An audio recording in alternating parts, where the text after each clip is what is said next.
IVF ఒక అధునాతన సంతానోత్పత్తి చికిత్స. అనేక దంపతులకు తల్లిదండ్రులు కావాలనే వారి కలను నెరవేర్చుకోవడానికి సహాయపడుతుంది.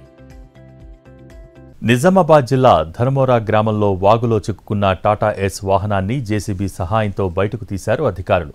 రాత్రి కురిసిన వర్షానికి చెక్ డ్యాంలో ప్రవాహం పెరిగింది. ధర్మోరా నుంచి వస్తున్న టాటా ఏస్ వాహనం వాగులో చిక్కుకుపోయింది. వాహనంలో 3 వ్యక్తులు ఉండటంతో ఆందోళన చెందారు. వెంటనే స్పందించిన అధికారులు సహాయక చర్యలు చేపట్టారు. జేసీబీని తెప్పించి వాహనాన్ని వాగులో నుంచి బయటకు తీసుకొచ్చారు. దీంతో అందులోని 3 వ్యక్తులు క్షేమంగా బయటపడ్డారు.